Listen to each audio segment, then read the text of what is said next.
everybody back here, and now it's going this way. Hello, everyone. I'm DJ Shannell B. I, I when I first started DJing, I was Shazzle Dazzle, and anyone that calls me that has been around since I've been DJing, which was 2007. But I am actually a product of musicians. My father, who's from Delaware, he is one of the members of Crown Heights Affair, and he left Delaware and got picked up in New York and traveled around the world, went to Soul Train, and uh, had best friends, made them my godfathers, and also my godfather's Kashif, and a lot of other musicians from the 80s are the uncles to my life. So I was collecting my daddy's records. Michael Jackson was a part of that. So I have Liberian Girl. And at the time that I was collecting records and visiting, that is how I'm a product of Philly. Now, I am not from Philly. I'm from Baltimore. However, but being though that my grandparents and my dad, they were all from Delaware, I would come in the summer. But when they all passed, I had just graduated with my performing arts degree and my instructional technology degree, and I went into teaching music. I went into teaching music in D.C., so it took me further away from Delaware. But then I had an invite because I would put mixes on SoundCloud online, and I was like, I'm teaching the kids how to DJ. And eventually the parents wanted me to DJ. And I'm like, I do this for the kids, and the schools are teaching me now.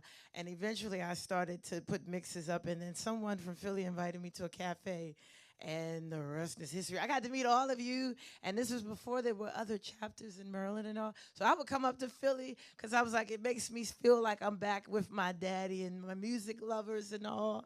And being the only one like in my family now that still keeps music and the legacy alive, the funk and all that good stuff. I love the blending culture. I love the scratching culture. I love all that. But I'm a techie. So when COVID happened, I went virtual, and all the green screen stuff and all the cameras I always had, it just connected with DJing. And then I went over to Twitch, and people were asking me to help them.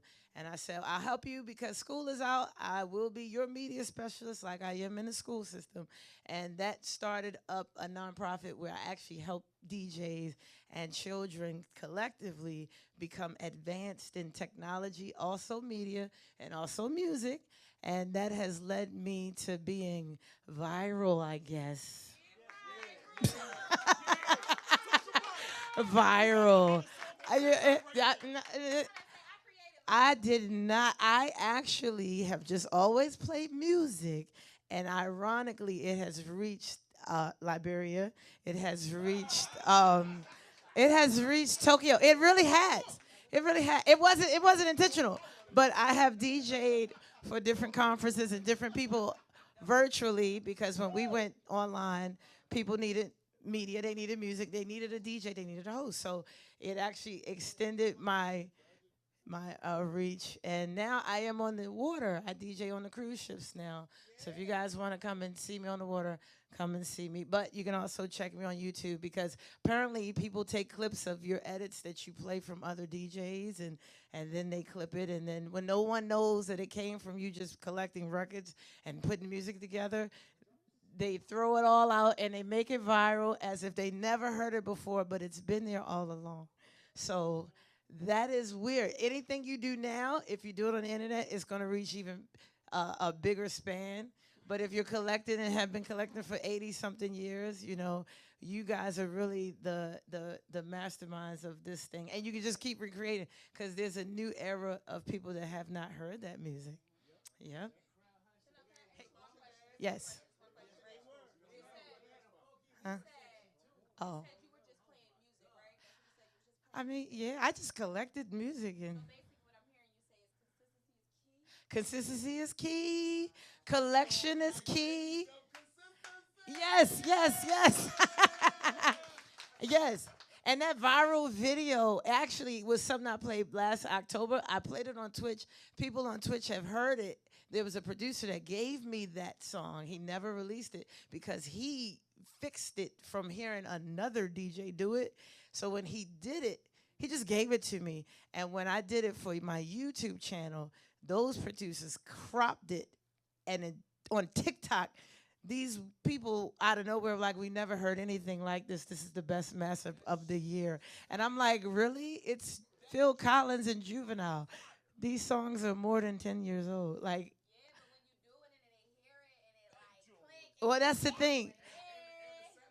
And the setting. So yeah, the setting were all my people that were dancing. Like we were gonna do. It was a promo video of every genre I play. So when I get back on the water, I'll still have a way people can keep up and book me and all. It was intentional, but I said I'm gonna play edits of people from the B side, the people that I support. If you guys make music, I actually put it out, and it doesn't have to be mainstream. It could be from Baltimore. It could be a blend. It could be something that makes you bop, and that's considered the B side.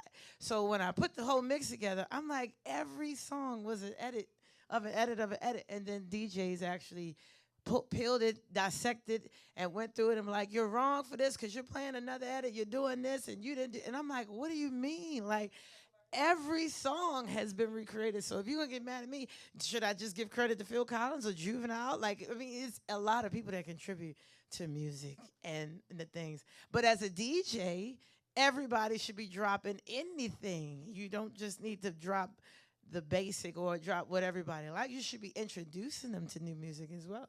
And I guess that's what I did. So I will take that it went viral, but I won't take the credit that I made the drop.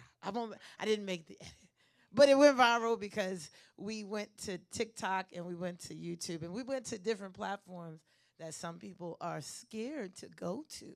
So if you guys are not pushing yourself to go out into the tech world, please, because it'll get you to Liberia, it'll get you to Africa, it'll get you many places, and new people are existing that are still surprised on things that have existed more than 10 years ago.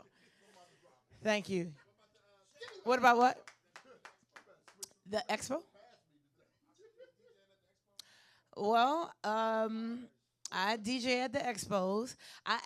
We will have a booth at NAM next year in January, and that's the organization's called the B Side. It started because all of my friends on Twitch, when we were going through the online world, we were losing people, but we were DJing to keep our spirits up.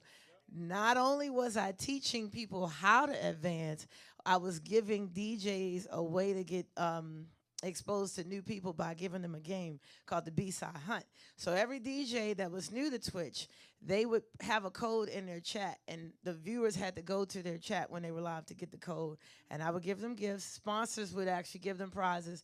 And then at the end of the year, we had a live meetup, and people came in town.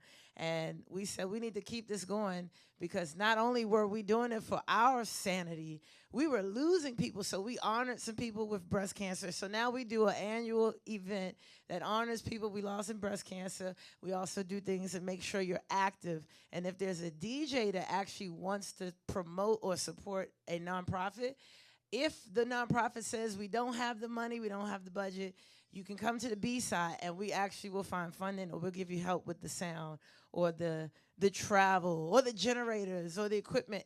So the nonprofit is not worried about that. So if you want to work with kids and you're like, hey, I need some help, I want to do this program, that's where the advancement from the B-Side organization comes in. So we'll be at NAM because I'm looking to start new chapters. We need some new chapters so that every city can actually have a chapter that works with their DJs, and those DJs can support the city. So if Philly wants to start a chapter like that, then we raise money to raise awareness for health conditions, but we also make sure we're keeping our health up because everything we do, we got to be examples of it. So if we DJing for people for a walk, you got to walk too. You got to work out too. You know, because our health is important. If it ain't good, we ain't no good. So we can't get no good energy to anybody else. We got to walk. Ooh. Yes. Yes. Yes.